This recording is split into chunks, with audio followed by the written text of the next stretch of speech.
আমার দিকে, আমাকে খুব ভয় পায়।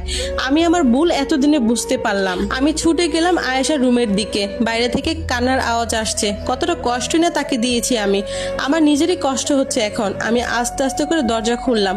দরজা খুলে দেখলাম রুমের এক কোণে আয়েশা নিশিকে জড়িয়ে কাঁদছে। আমি পা টিপে টিপে এগিয়ে যাই তার সামনে, পেছন থেকে জড়িয়ে ধরে ওকে। ও প্রথমে অনেক ভয় পেয়ে যায়, কিন্তু ঘুরে যখন আমায় দেখে তখন ভয়ের চেয়ে অবাক বেশি হয়। আপনি? হ্যাঁ আমি। আমাকে প্লিজ মাফ করে দাও আয়েশা। কি বলছেন আপনি এসব? আপনি কি করেছেন? আমাকে তুমি প্লিজ ক্ষমা করো। এতদিন তোমাদের সাথে আমি খুব অন্যায় করেছি। আমার চোখে পানি দেখে হতভম্ব হয়ে যায় আয়েশা। আমার কি কোনো বড় ভুল হয়ে গেছে যে এভাবে ধরেছেন? আমাকে মারার জন্য এভাবে ধরেছেন? ভুল হয়ে গেলে মেরে সুদ তুলতে পারেন। আমি হেসে দিলাম। দূর পাগলি, কেউ কাউকে মারার জন্য কি জড়িয়ে ধরে? তাহলে কেন ধরেছেন? নিজের স্ত্রীকে জড়িয়ে ধরার অধিকার নেই আমার? আমি কি আমার স্ত্রীকে ভালোবাসতে পারি না? মুচকে হাসি দিয়ে বললাম আমি। এবার ভূত দেখার মতো চমকে উঠল আয়েশা। আয়েশা, আমি আমার ভুল বুঝতে পেরেছি। তোমাদের আমি খুব কষ্ট দিয়েছি এতদিন, কিন্তু আর না।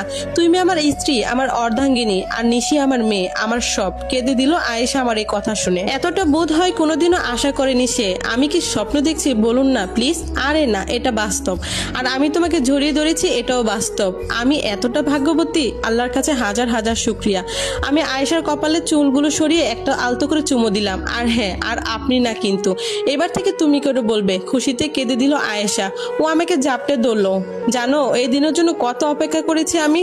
তোমায় অনেক ধন্যবাদ, এটা তোমার প্রাপ্য আয়েশা। আমার তোমাকে ধন্যবাদ দেওয়া উচিত যে তুমি আমাকে স্বামী হিসাবে স্বীকৃতি দিলে। সেদিন প্রায় সারাটা দিন আমি নিশি আর আয়েশকে জড়িয়ে ধরে গল্প করেছি। রাতের বেলায় আমরা একই রুমে শুলাম। আয়েশার এখনো সবটা বিশ্বাস হচ্ছে না।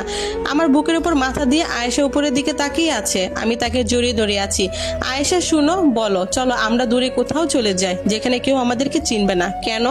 আয়েশা আমার মুখের দিকে তাকিয়ে ফিরে তাকালো।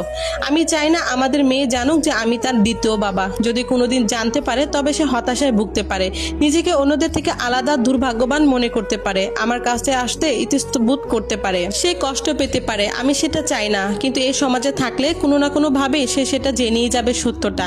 তাই চলো আমরা দূরে কোথাও নতুন করে আমাদের জীবন শুরু করি। অন্তত আমাদের মেয়ের খাতিরে সবকিছু শুরু থেকে গড়বো আমরা। ঠিক বলেছো, আমরা যাব। সেদিন আয়েশা আর নিশিকে বুকে করে আমি ঘুমিয়ে পড়েছি। অনেক শান্তি লেগেছিল সেদিন। এরপর আমরা কাউকে না জানে হঠাৎ করে চলে যাই, একটা বার্তা ছেড়ে যায় সবার জন্য।